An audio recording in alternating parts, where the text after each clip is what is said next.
Look at Jimmy Carter's actual legacy. Look at what he actually championed as president.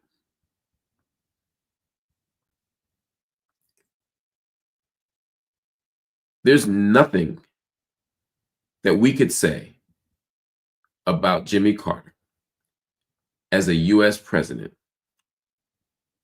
that would be honest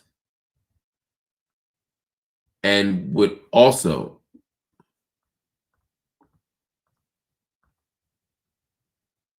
make him anything other than a war criminal. Now, let's be clear. There are levels to this shit. Is he better than Richard Nixon? Yes. Better than Gerald Ford? Sure. Better than Ronald Reagan? Absolutely. But we're talking about the worst of the worst, or the best of the worst, or however you want to think about it. Stripping funds away, federal funding away from mental health facilities starts with Carter. It reaches its peak with Ronald Reagan, but it starts with Jimmy Carter. You see, Jimmy Carter was not the worst, but Jimmy Carter, like all these Democrats, are ultimately still advocating right-wing policies and right-wing ideologies. Let's never forget that. Now, what makes Jimmy Carter interesting is that, one, he wasn't a particularly effective US president. And, when you look at what happened in Iran, obviously the Shah being overthrown in 79 has a radical impact on Jimmy Carter's presidency and his legacy and how people think about him, right? You hear Jimmy Carter, you hear hostages. But unlike many of these other US presidents, Jimmy Carter had an afterlife that is considerable. No one other than maybe Barack Obama will have the opportunity to engage the world for such a long period of time after their presidency. George W. Bush has the opportunity. He was relatively young as a president too, but he's faded completely from the public scene. He has no interest in that kind of a thing.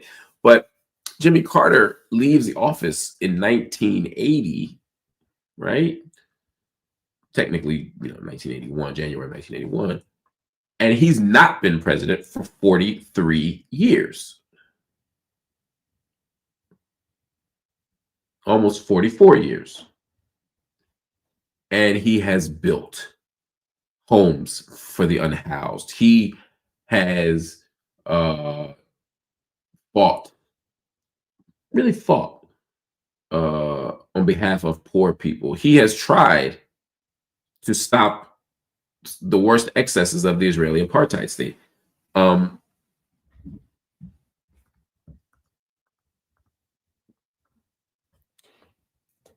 Jimmy Carter is a much better former president than he was a president, both in the sense that he just wasn't a particularly politically effective president, but also in the sense that he's a much better person.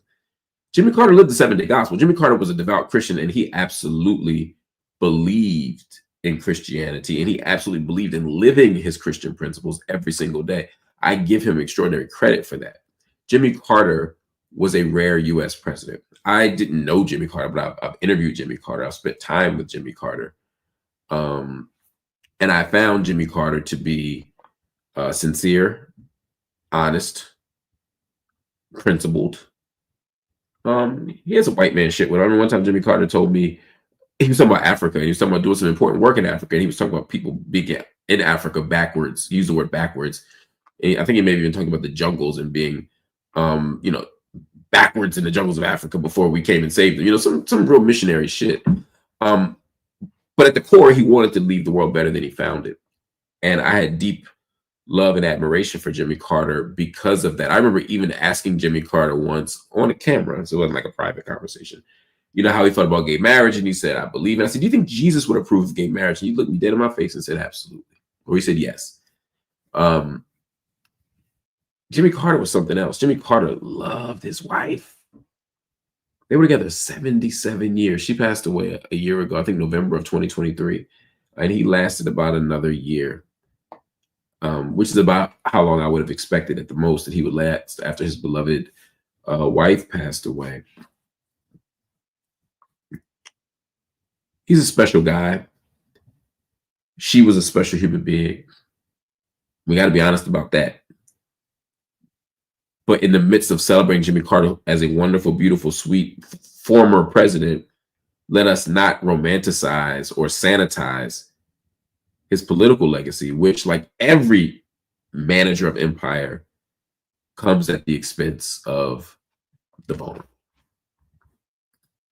That's it. Since you asked. Now, I also think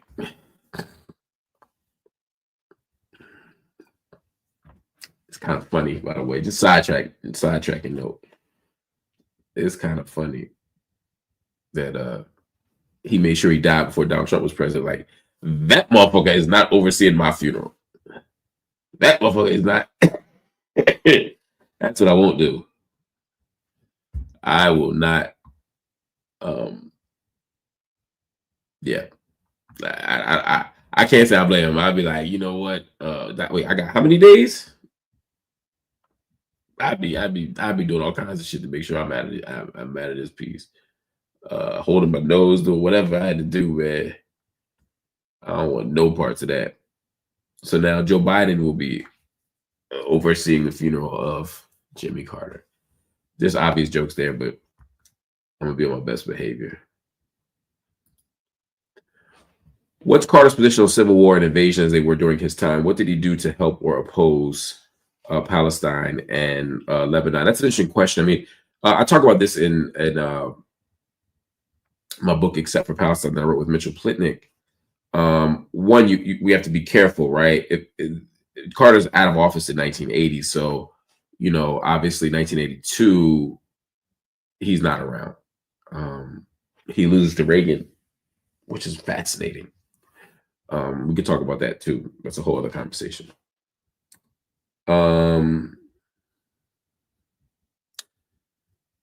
But when you talk about the shuttle diplomacy that was happening in the 1970s, and you talk about particularly Henry Kissinger's role in U.S. foreign policies toward Israel, you have to think really hard about Jimmy Carter and how Jimmy Carter intervened in that. You have to think about Jimmy Carter being the person who sits down with Sadat, Jimmy Carter being the person I'm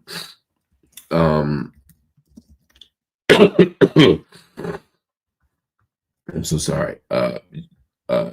Jimmy Carter being the person who sits down at Camp David. These camp, you know, there are always these Camp David meetings or accords or whatever, in trying to create a land for, what do you call it? A land for peace deal. Jimmy Carter's ultimate goal.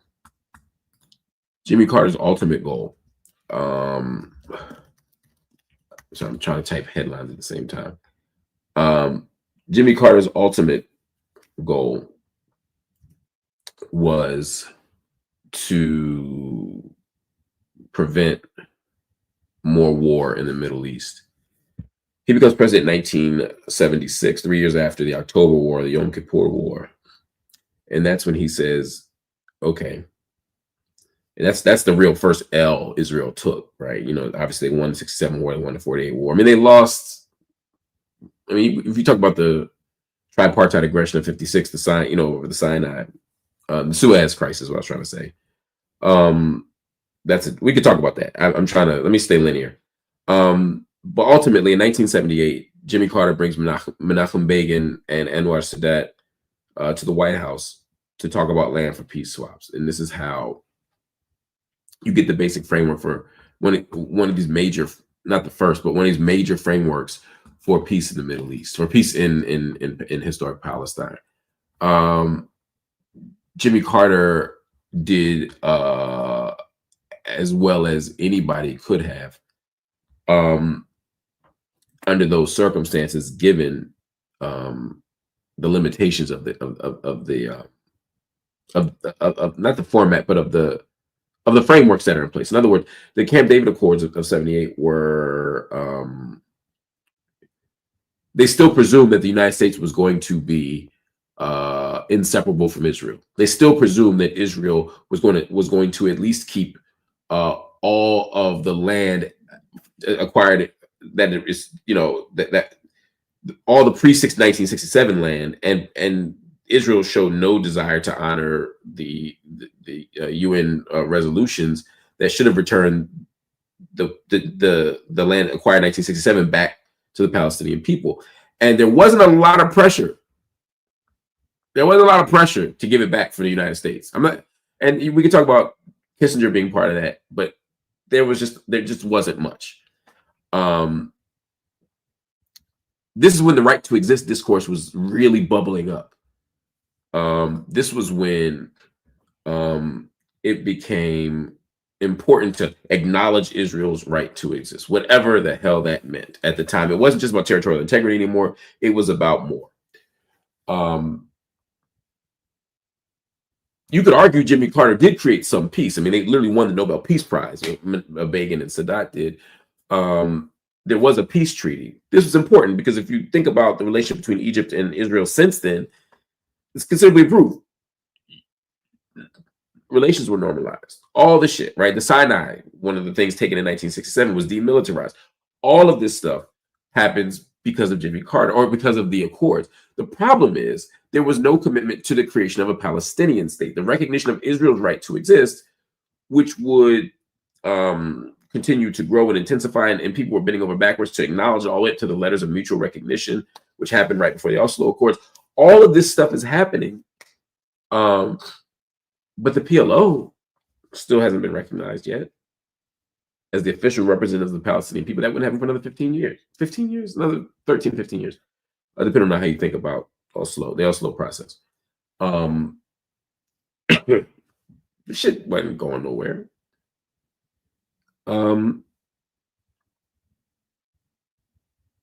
There was a framework in place to make Israel look reasonable and the PLO to look recalcitrant to me.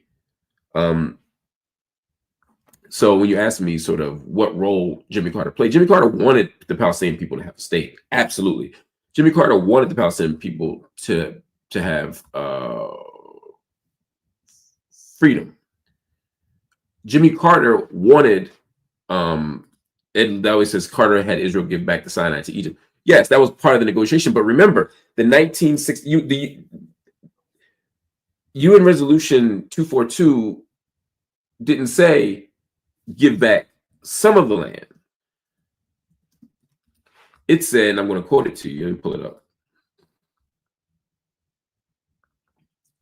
Withdrawal of Israeli armed forces from territories occupied in the recent conflict.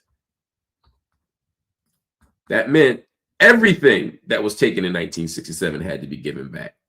They didn't even give Egypt back everything they took from Egypt in 1967. Remember, Egypt didn't just lose the Sinai in 1967. They also lost what? Gaza. Syria lost the Golan. Jordan lost East Jerusalem. Lost by Frank Ocean now playing. Ooh, that scared the shit out of me. I ain't living right. Hey Siri, stop. Hey Siri, stop. Sorry, whatever I said. Malcolm's Playroom. Hey Siri, stop everywhere. Do not. That shit was about to start blasting my son. Everywhere. Allahu Akbar. That shit was about to start blasting Frank Ocean in my son's room while he's sleeping. Hold on, I gotta check his room to make sure he's not awake. From Siri, please. This is not what I need. Okay, he's out like a light. Snoring. So where was I? I was cooking too. What was he talking about? Oh, right. So yes, Jimmy Carter had Israel give back the Sinai. That's the land for peace, right? Then we could talk about why God, the whole Gaza thing. That's very interesting because nobody kind of really wanted it. But they're supposed to get back all the land. They didn't. but it set the stage for these peace treaties. 1979 with Egypt, 1994 with Jordan, and eventually Oslo. The problem is Oslo is trash. The problem is these peace treaties don't prepare for a Palestinian state. They've only prepared for Palestinians to live in a permanent second-class existence, to have Bantustans, and for Israel to become sort of normalized as the hegemon in the region. So there's that. Abe, by the way, thank you for gifting. I just see people shouting out Abe. I was like, what Abe do? 15 excuse me, 10 memberships. Thank you. Grab the memberships, y'all. Y'all laughing at me for y'all laughing at me. I hate y'all. I hate every single one of y'all. I'm looking back through the comments because I'm sitting trying to organize my thoughts around the 1970s in the Middle East, and y'all over here clowning your brother, man. Wow. I gotta go back and watch the video. That probably was funny as shit. I don't know. I don't even know what I said to make Syria.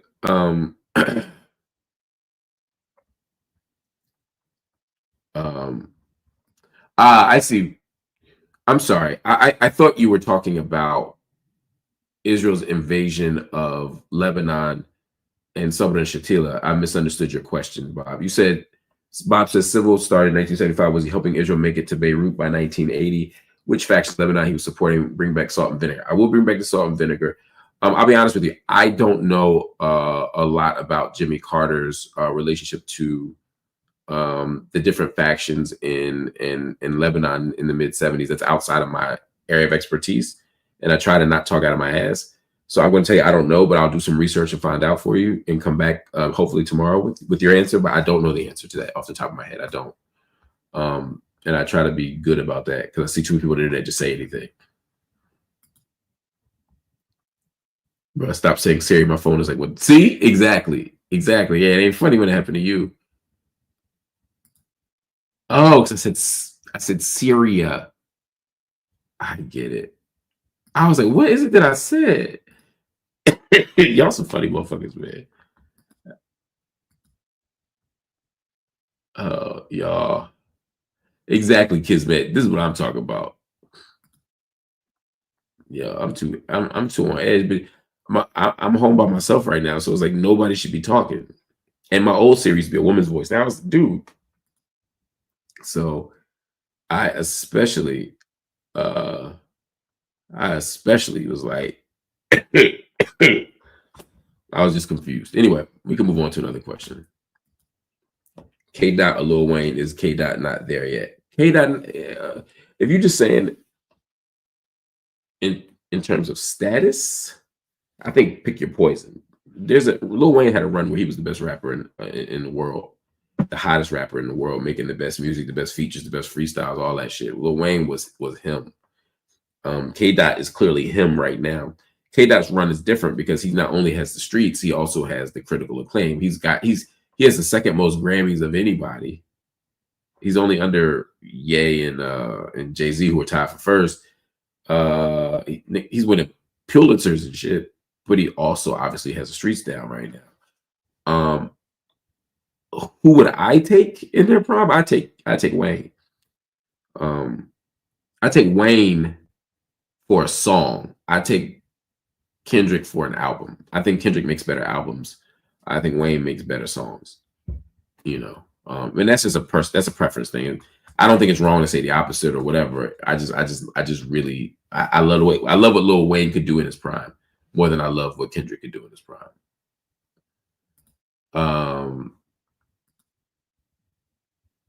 Yeah. Ed, you might be right.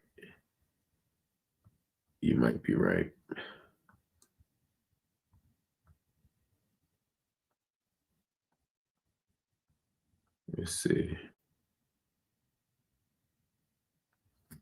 Yeah, Wayne done said some wild shit. Wayne has said some anti-Black Lives Mattering shit. He's disappointed me before.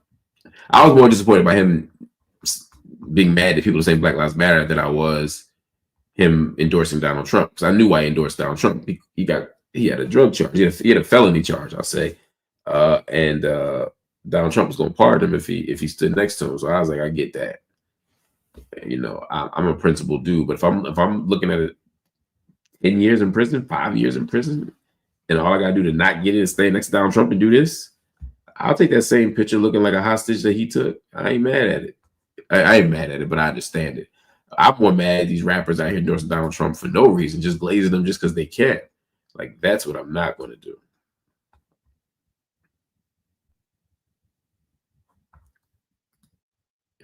I agree with you, Queen Virgo. My question was, I took the question to be historically where they are. You mean right now? Who do I take? Yeah, I take K. Dot over Kendrick. I mean, over Wayne. Right at this moment in 2025. I mean, that goes without saying. Rolando said, "I'm so offended. I still haven't been put on the FBI's black identity extremist. It's coming, sir. I promise you, it is coming." Lord Jamar is the GOAT. I guess somebody's trying to bait me. Shout out to Lord Jamar, my brother. Not sure what y'all want. Yeah, Bill Williams said he meant historically. That's what I thought he meant. Rakim just put out some new fire. I was like, yo, Rakim could still rap. He is.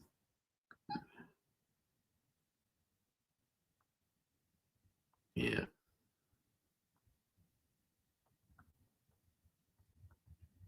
He's special. He different.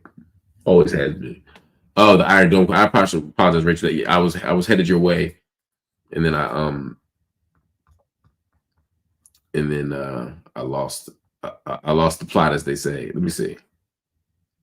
Oh yes, Rachel Atwood said, "What do you think about the argument that removing Iron Dome protection for Israel will force to seek non-military responses to Hamas?" Rachel, I made this argument 10 years ago, 15 years ago on CNN.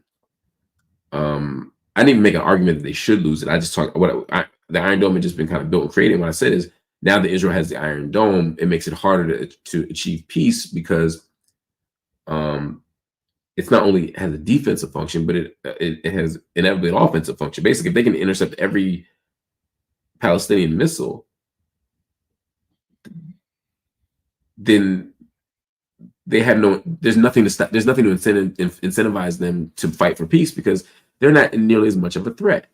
It wasn't me saying, "Oh, Israelis don't have a right to defend themselves." It was me saying, "Look, their defense systems are so advanced, and their missile systems are so advanced, particularly in comparison to, you know, the Qassam rockets that we see coming out of Gaza. They're like basically cap guns compared to like bazookas. Now they can just obliterate Gaza with no end in sight, which is exactly what I said would happen 15 years ago, 10 years ago. I said, I think it was either 10 or 15 years ago. And the point being, that's what's happening now. What do I think about the argument of removing Iron Dome protection? As long as they're moving the way they are, I understand why someone would want to do that. I don't think that any politician in the West, I don't know if any politician anywhere is going to fight to reduce a country's ability to defend itself from an outside threat. It's one thing to stop giving somebody offensive weapons. It's hard to remove a defensive protection. Iron Dome technology is extraordinary in that way. So if there were no Iron Dome, would we get to peace faster? Absolutely. Do I see a world or a situation where anyone is going to advocate getting rid of the Iron Dome? Absolutely not. That's off the table. Des said, I think it would be dope if you brought on animal rights activists. I feel like animal rights is a blind spot on the left. Christopher Eubanks, maybe? I don't know who to bring on. I'm not against bringing on an animal rights activist. It's not my thing. I've been focused on other issues and other struggles. I'm not telling people not to be focused on animal rights. It just ain't been my jam. Because it ain't been my jam, I don't know who to bring on, but I absolutely would bring on animal rights activists. And what I'd like to do for office hours, now that you're saying it, is bring on somebody who could help me conceptualize some of the ethical and philosophical issues that emerge when we ask things like, should we wear fur? Should we be vegan? Should we be able to hunt? Should we have pets? I mean, I don't know even enough to know what the big hot button issues are in animal rights, but I know that we need to raise them. I know we need to talk about it. And I'm down. I am down.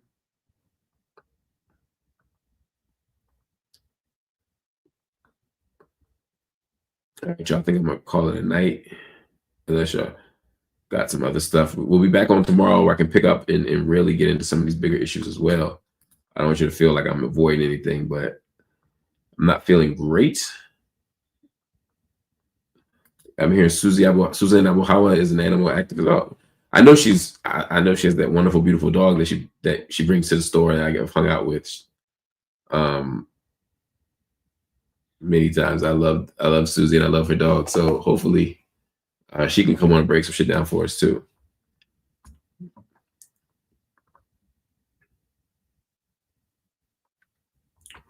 Let's see here. Let's see another.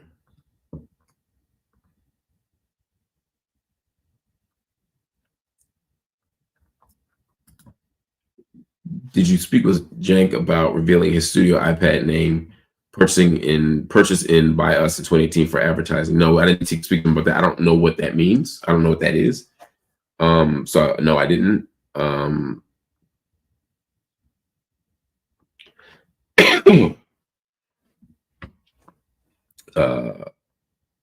But hopefully I get Jank on again so we can have. Did y'all like that conversation we had last week, man? I was trying to apply some pressure. I see a lot of the internet blogs are picking it up. So apparently it worked a little bit. But man, he's been on a tour saying to me all the wrong things, but it ain't my job to judge. I mean, it is my job to judge. It's not my job to be the decider. Bullet the Bunny said, what's an album you are hoping for when the whites are in charge of the playlist? A guilty pleasure. Bop, no. Bop is not it at all. No. That's you took it. Bop was like, was that Hanson? I mean, I'm not into it, but well, I'm familiar. What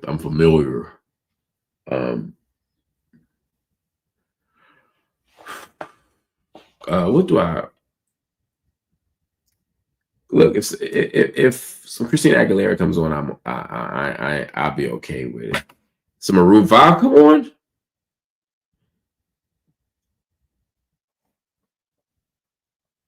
Yeah, I'm very happy. Some Maroon 5 come on, I'm very happy. Who else? If the whites are in charge, but see, I'm not gonna pick like Michael McDonald or something because there's black people playing that shit. Yeah, if I hear Adam Levine's voice, I'm excited. Maroon 5. If you know who else? They made a guest appearance on Roseanne one time. They're like they played the harmonica. What is his name? It's like blues something. It'll come to me in a second. If Guns N' Roses comes on, don't get me started with Appetite for Destruction. I love that album, even more than Use Your Illusion. If I hear Sweet Child of Mine, I'm telling you right now, I don't give a fuck. I'm the whitest man in the room with Sweet Child of Mine coming. Blues Traveler, thank you. I love when Blues Traveler comes on, but I love when Sweet Child of Mine comes on. I like November Rain's a kid, but you know that's Use Your Illusion album. You give me it's the shit Jazz be talking about. This is how I end up talking about this forever. I see people saying Nirvana.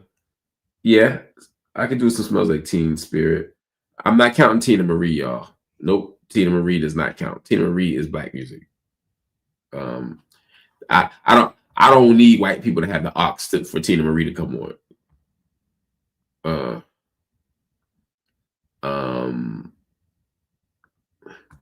Yo, Mike Rust, I read this real fast and it felt like you were calling me a racial slur. Then I had to say, oh, wait, he's saying Guns N' Roses. I just had to put that up there so y'all can see. I was like, what the fuck is he calling me? I've been on the internet too long. Lenny Kravitz is an interesting one because he's only going to come on when white people have the aux, except for the first album. First album, black people were playing it. You know why? Because It Ain't Over Till It's Over came out. And that was the last time Lenny Kravitz made an album, not for black people, but he tried to release a single. It's kind of like Pink, her first single on LaFace Records. You know, it's one of those things that happens, right? Anyway, that's neither here nor there. Let Love Rule was Lenny Kravitz's first album. He had that song. He also had Flowers for Zoe on there, which is crazy. I remember when Flowers for Zoe came out. It was one of those albums I bought in middle school. Let Love Rule. Now Zoe Kravitz is like a grown ass person. You know, it's just crazy. Like that's how old I feel. It's like Zion. I saw Zion one day, Lauryn Hill's Zion, and I was like, wait, how's this grown ass man got kids? Zion has children. He's a Marley, so it's not super surprising, but he's also 26. If not 27. Zion Marley might be 27. Point is, time be moving, y'all. I remember when that song came out. Coldplay, I went to a Coldplay show maybe 10 years ago now. Not even that long. About 10 years ago. And then got to go hang out with Chris Martin just a little bit. It was nice. In New York, it was pretty dope. I never been Green Day person. With our eyes rise, say we take a look at the Green Lover's Dream Site and see the mess of the Elders of the Mount. Okay. You said you reached out to Jank to remind him. I did before. That was like his previous appearance, another one last week.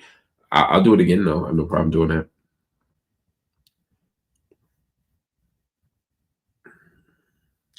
Jamiroquai. That's an interesting one because again, I first encountered Jamiroquai with black people, just like the Black Eyed Peas. I encountered them with black people, and then it just got more and more white to the point that I don't know any white black person listens to Jamiroquai.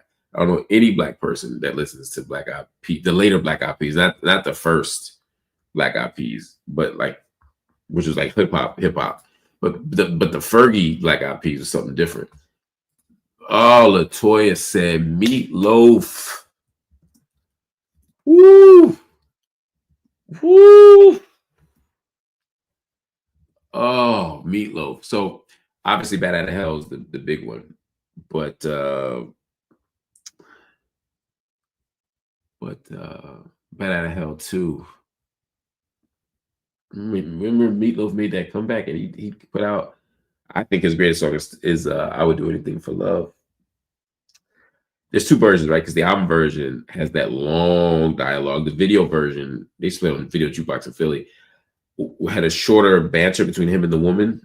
You know, will you raise me up? Will you let me down? Will you help me down? You get me right out of this godforsaken town. Will you make it all a little less cold? I can do that. And he goes through the whole bit, right?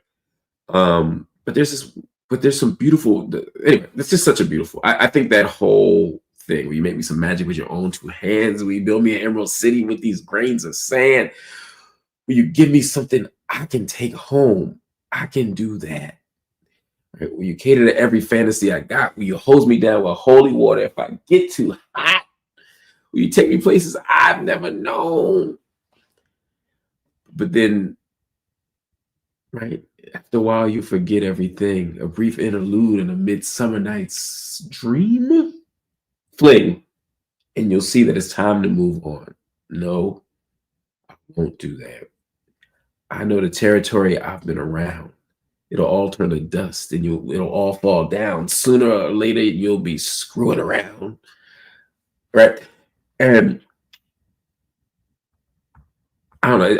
It's a gothic scenery in the video. And when she emerges and they have that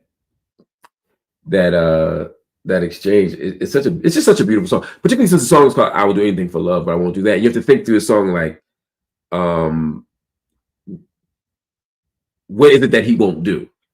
And then you go back to the song, you realize there are a few things he won't do, right? He won't screw around. He won't forget everything. He won't. It's super dope when you break that song down close.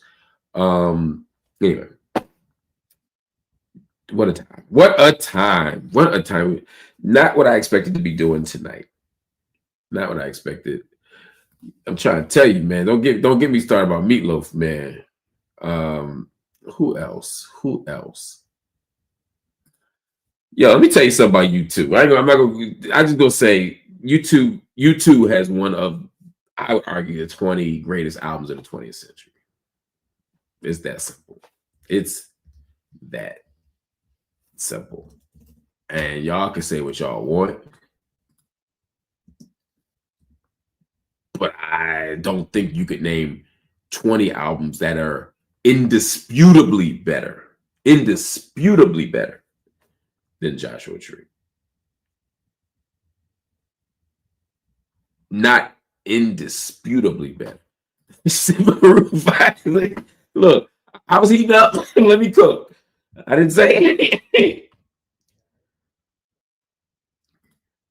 Karen said Bono was there. Yo, Bono was the shit. Did I tell you about the time Bono came to my store and I didn't meet him there? He was at Uncle Bobby's, my bookstore, and I didn't meet him there. I'm a real idiot, man. I'm a fucking idiot. Who knew? I'll tell you that story another time. Oh my God, REM. Losing My Religion is good, but for me, it's that ain't the one to stand. Because that also was the theme song to what's the sitcom? Or it was on Fox, right? Chris Elliott Show. Was it called the Chris Elliott Show? What was it called? Get a Life. I believe it was on Fox. I could be wrong, but I think it was on Fox. Don't get me started on late 80s, early 90s white shit. Man, you either gain respect or lose respect. For me. Will you look at the Green Lover Dream site and see here the eldest best of diaspora? Yes, I will. I always feel like I feel bad, but like with Our Eyes Rise, he always asks me things like that, and I always feel like I can just say yes. And I will do it sincerely.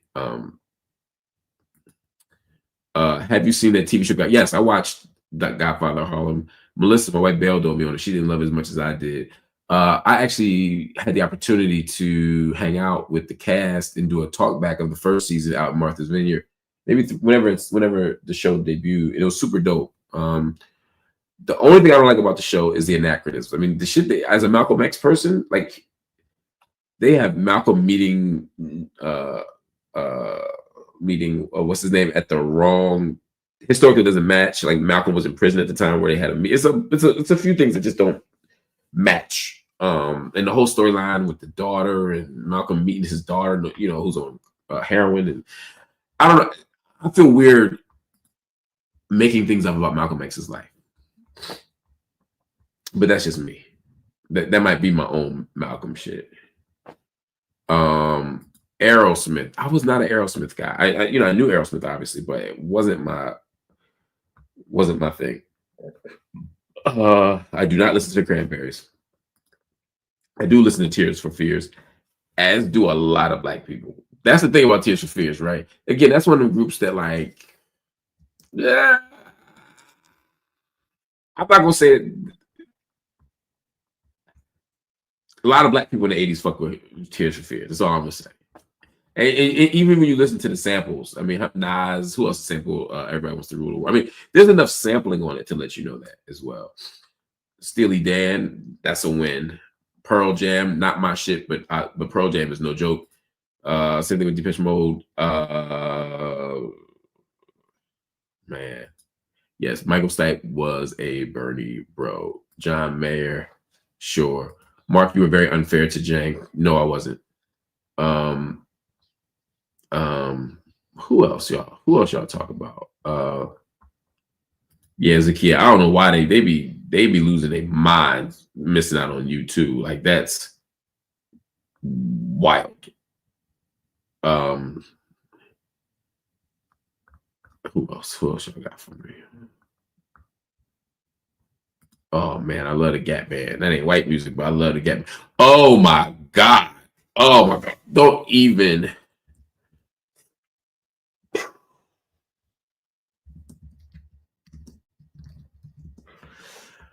Where do I start with Dolly Parton, right? And I've had the opportunity. I never had the opportunity to interview. I don't believe I've interviewed Dolly Parton. Let me think about that. Have I interviewed Dolly Parton? Let me look. I don't think I have, but I interviewed Kenny Rogers and loved I'm a huge Kenny Rogers fan. Did I interview? Let me see. I feel like I remember interviewing Dolly Parton, but I got to double check. there was a period that was just a blur. Oh no, this is what I did. I interviewed. Now I remember. Now I know why I'm confused or couldn't remember. I interviewed Kenny Rogers and asked him about Dolly Parton. I don't want to play it because I'm worried that we'll get dinged. Let me see. If so, I'll just delete this part. It's not a big deal.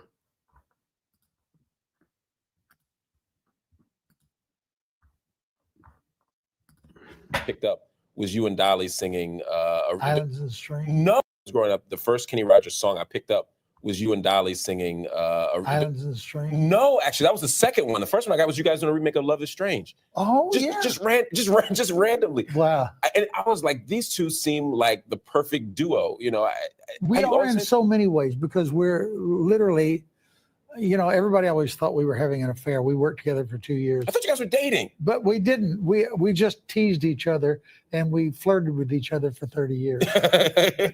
It's probably better that way. Yeah, well, it keeps a lot of tension in there, you know. Yeah, I mean, even at the end of that song where she's like, "Can he do the sexy growl thing?" I'm like, "Oh, they're dating for sure." It was years later that I knew that Dolly was married and that you know you were married and were, you know, you guys were just friends, just but old friends, special friends, because you know she's the kind of person that if she walked in the door and I hadn't seen her for 5 years, I would be just as comfortable as I was the last time I saw her with her, and that's hard to find. I would like to think that everybody finds one person like that in their life that they can really call an old friend. Wow, and she's that person for you. Yeah, what's interesting is my wife is now reaching out to all of her college girlfriends because it's not just me and Dolly. Yeah, it's really true. You can't make old friends. You either have them or you don't. Right. It's tough in this business, though, I'm sure, to have, particularly to have real friends. Yeah, it's brutal, mainly because we all have our own pyramids, you know, and I go to Detroit, she goes to New York, and you know, and Lionel's a friend of mine, and he goes to here and we go there. So we don't get a chance to see each other and spend a lot of time together. But she is one of the most honest people I've ever met. I've said it before, and I don't know whether she likes this or not, but Dolly has no filter. If it goes in her mind, it comes out her mouth, you know. And I think that's what makes her so special. Yeah. And people will say to me, is she as much fun to be around as she seems to be? I said, if you like her on television, you'll love her in person because she's that and more. Wow. I heard a rumor. Oh, good times, man. There's nothing better than growing up admiring people and then getting to meet them, and then when you meet them, they're every bit as cool as you had hoped, or every bit as cool as you would have expected. Kenny Rogers was that and more, and there were other people like that too. But Harry Connick Jr. was like that for me. But I've never interviewed. I don't think I've ever interviewed Dolly Parton. I want to make sure. I gotta make that happen before it goes away. But when you talk about. For those just tuning in, the reason, if you've been listening for the last 10 minutes, you like, why the fuck is he talking about white people? The question was about what kind of music I listen to. Do I hope pops on when the whites have the music, have the aux? Yo, Daniel, I was thinking the same thing. Who's that young man? Look, I ain't had none of this. My hairline was still intact. You know what I mean? I was feeling naked. I was like, man, things was better. It was a different time, man. It was a different time. Believe me, Bullet, if I could bring Dolly Parton to night school, she'd already be here.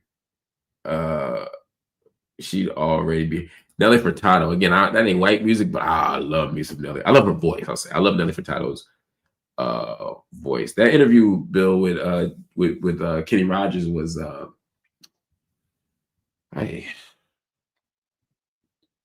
14 years ago. 14 years ago. Yeah, it was a time, man. It was a time. Marcus Welversed on the whites is funny. But to answer your question about Dolly Parton, obviously I love Islands in the Stream. I love her version of I Will Always Love You. I won't say the sacrilegious thing.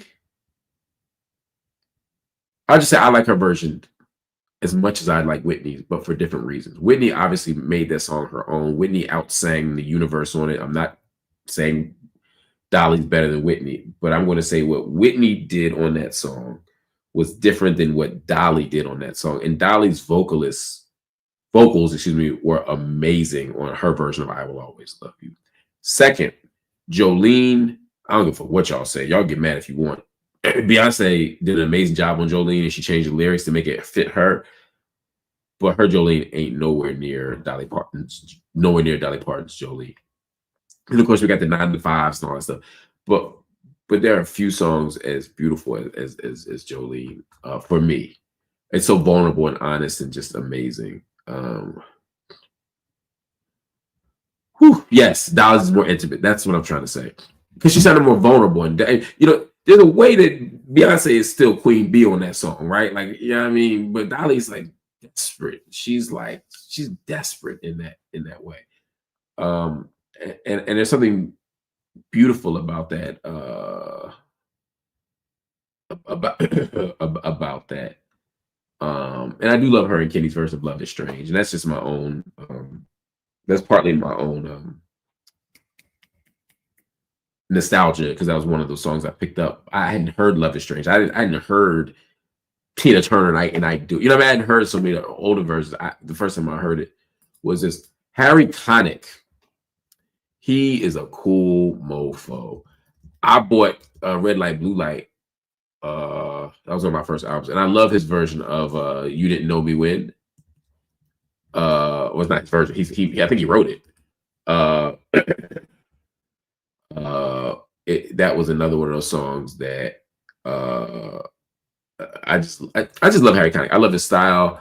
You know what I loved about Harry Connick? 2 things. The biggest thing is, when I met Harry Connick and I interviewed Harry Connick, I was worried, particularly being a white jazz musician, I was worried that he would be the white guy that tried to be black. You know, I thought he was gonna be on some black, too cool for school shit. I thought he was gonna act like he was one of us, like he just had a free pass to the barbecue. And when I met him, he was not like that. He was not like that. Since y'all mentioned people, I feel like it's one of flashback episodes of the TV sitcom. But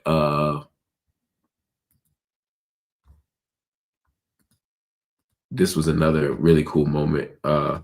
You know, I play the drums. I'm a drummer, and so talking to Harry Connick about music and raising children and these other things. You're kind of the old head on the scene. What do you say to younger musicians who are trying to come up, and particularly the more prominent artists? I mean, do you give them advice? Do you talk to them about how to sustain a career? I'm not a big advice giver. I'm a big believer in the discovery process. But if somebody asks me for advice, I tell them the same thing my teachers told me. Practice, learn your craft. Opportunity may or may not come, but be ready for it.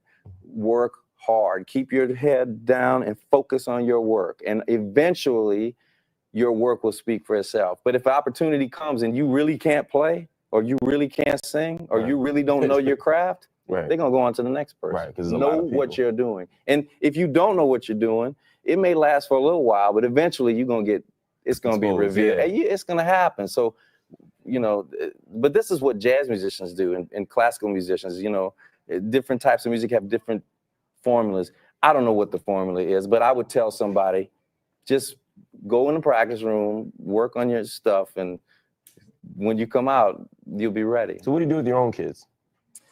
Well, it's interesting because I had to realize that my children they're not me. So I would love to raise them and bring them to Bourbon Street and have them play in clubs when they're 7. But that's not their world. So like my oldest daughter, she used to sit down and start playing stuff by ear, and she could play. I mean, she has like good hand posture, and she didn't want to do that. And I could have said, part of you just want to make it be like, hey, baby, I wanted to push her, but mom wouldn't let you. Well, no, like nobody had to push me to do it. If you got to push somebody I mean, there's certain things you have to push. I mean, you got to push them to go to school. You got to push them to honor their commitments. Like if they join a lacrosse team and they want to quit halfway through, you can't do that. You have to be a parent. But things like piano lessons, you know, if you really have to push them that hard, for me, like I didn't want her to do that. And now she wants to be a film director. My middle one wants to be an actress, and my young one you know, she just wants to follow One Direction on tour. So she wants to be a groupie. What I mean, when you hear him, he's Hello, I'm Monsignor Jim Lasanti. Today on Personally Speaking. He is a New Orleans cat.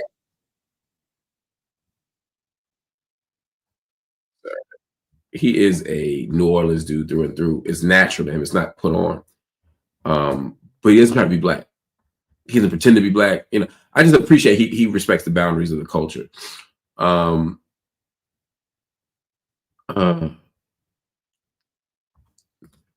Yeah, Bullet. Sometimes they be funny about that. Even if I'm using it for this purpose. For this purpose, it should be fine.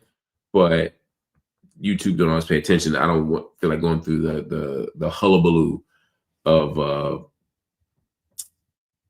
fighting it. So I'll probably just end up cutting those pieces out. It's fine. But Harry Connick, man, another just a cool dude. And I love them on Will and Grace. Just super.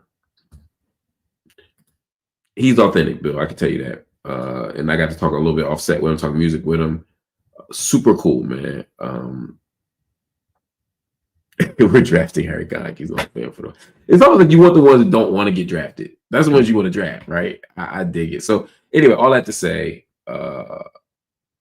yeah, lots of whites who, if they come on the aux, I'm good with it. I am good with it. There's some I haven't even mentioned.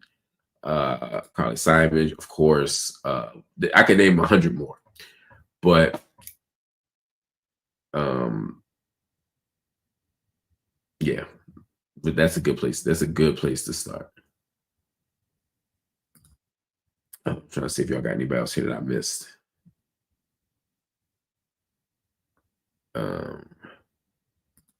What about Monica on I Don't Get Down the First? What? That's a strange and random choice. Anyway, moving on. Afro 123 said, "Are you going to be a regular J?" Yes, I am a regular JBP. I'm on it. I'm on every week. And I hope to continue to be on every week. I don't see any reason why I won't be. I'm having a ball, man.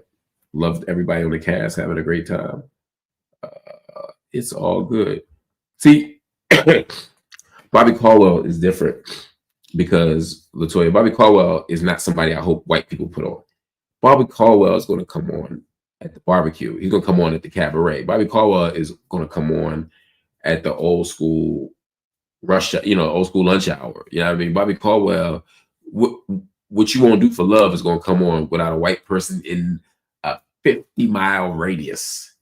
Now, if you say Open Your Eyes had a little bit more of a widespread appeal just because of the audience.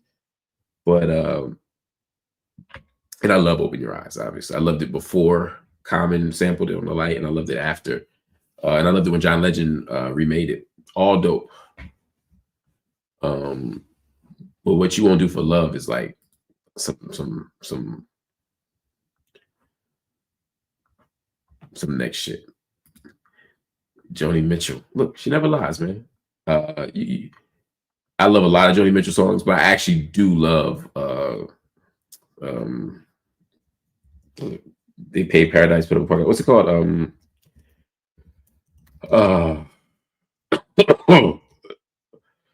Is it called Big Yellow Taxi?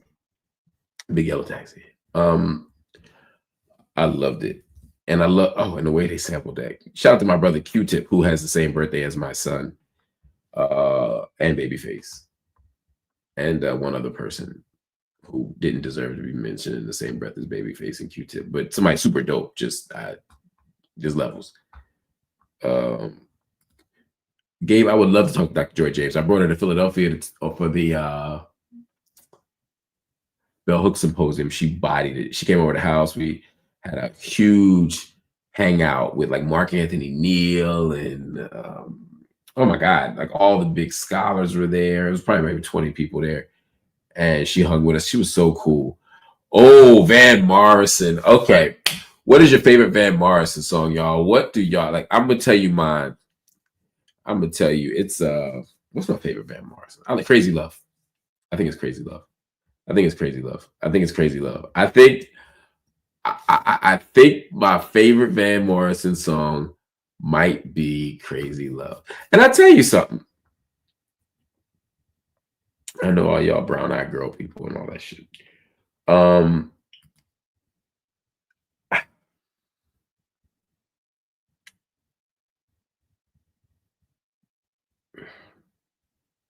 Brian McKnight did a good remake of Crazy Love. He's such a great vocalist.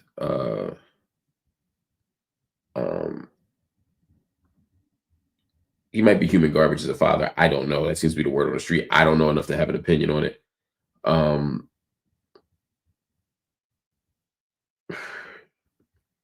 He bodied it. That's one of the remakes that he really thought. I thought he did a great job. I think that was on Jason's Lyric soundtrack. You have to fact check me on that, but I think it was on Jason's Lyric soundtrack.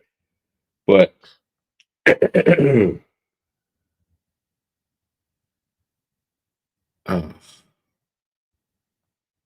Brown Eyed Girl is obviously major, but I'm going with Crazy Love. I'm going with Crazy Love. I'm going with Crazy Love. I'm going with Crazy Love. Baby, please don't go with it. I'm going with Crazy Love. I can go with Crazy Love. I could hear her heartbeat for 1,000 miles. Is it hear the heaven? I could feel her heartbeat from 1,000 miles. Hear the heavens open every time she smiles. And when I come to her, is where I belong. Whew. Anyway, Sweet Thing is you can't go wrong with Sweet Thing either. But you can't go wrong with Van Morrison. That's the whole point, right?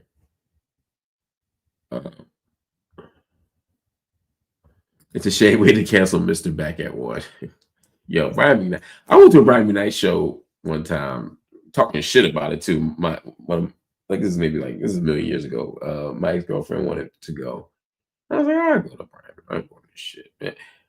By the end, I had to light her up and shit. This motherfucker, by the time he got like the 10th song that I knew, because you start being like, wait, okay, yeah, okay, Brian McKnight.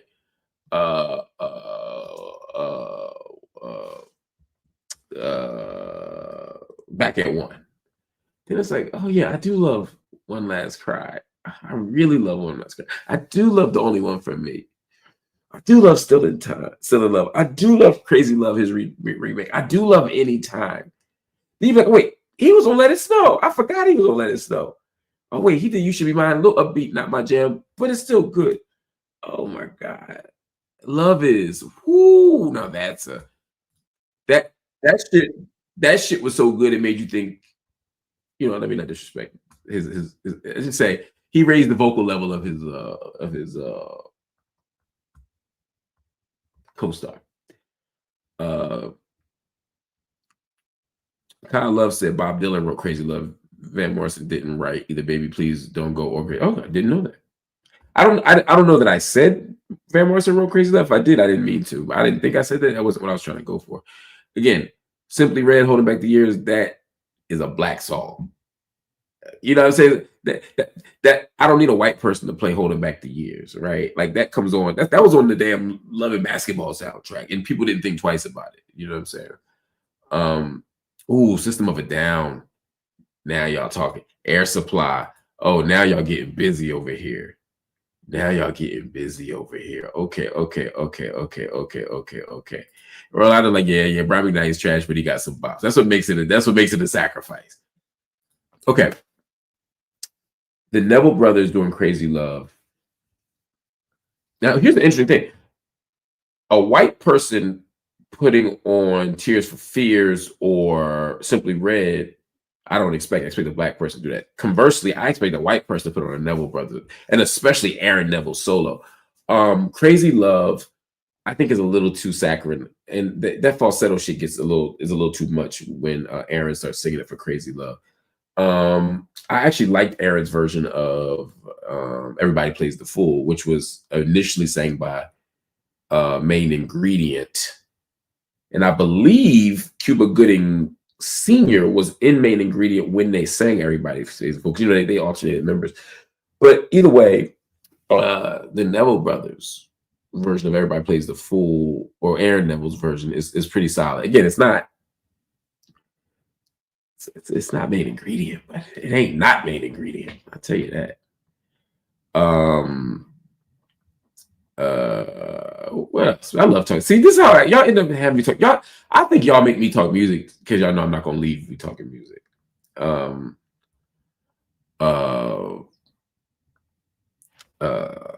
Yeah, I think that's what y'all do, man. I love talking music. Somebody said I would be a music reviewer if I weren't doing it. You know, the funny part is, that was my first media job. I was a music critic. I was an album reviewer. In fact, that's how I met Mark Anthony Neal. Was doing that. Seal, Kissed by a Rose. Again, that's another person. Black man, but I expect white people to play it. Kissed by a Rose is the shit. That reminds me of high school working at Herman Sporting Goods. Woof. Yeah, man. Yeah. All right. I'm gonna get it. Oh, UB40. UB40 did a really good version of Wise Men. See only fools rush in.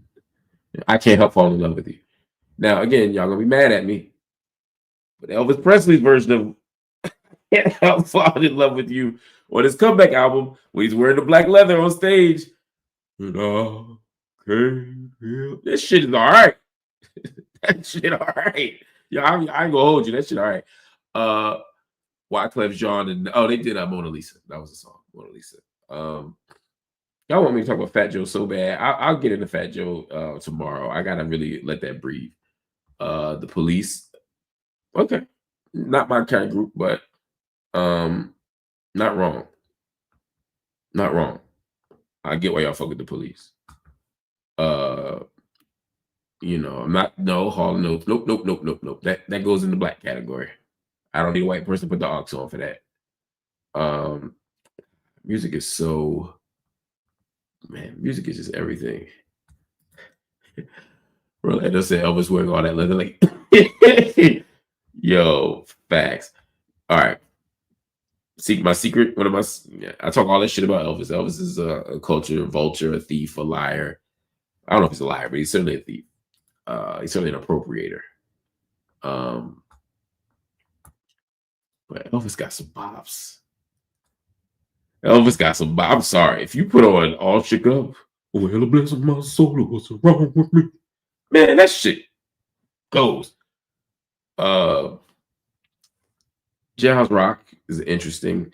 You ever listen to Jailhouse Rock and wonder, like, is he just talking about, like, gay sex? Right? If so, that's a super progressive song. Right? Number 27 said the number 3, you're the cutest jailbird I ever did see. I would be delighted if you bump into me, whatever. Something bumping me. Come on and do the Jailhouse Rock with me. Or he just didn't think about sexuality in that way at all. Either way, a fascinating set of choices. Elvis had some bops, man. I'm sorry. You give me All Shook Up, or you give me Are You Lonely Tonight, or again, I Can't Help Falling in Love from that Blue Hawaii. Don't Be Cruel. Hound Dog. Oh man, come on, man. Y'all.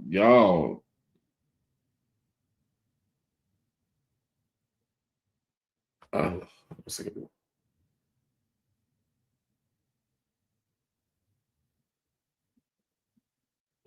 I gotta go, y'all. My wife I need to make sure she stays up while she drives home.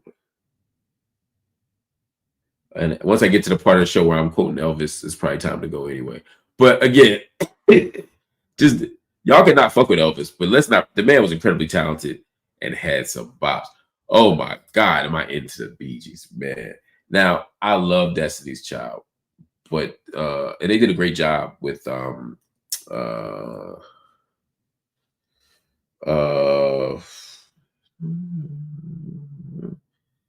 what is that song? I'm trying to remember it now.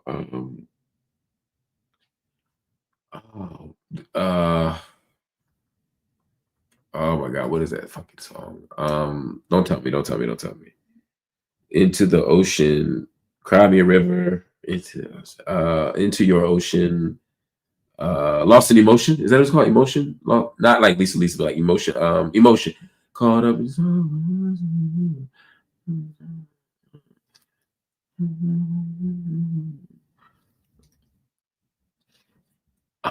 Yeah.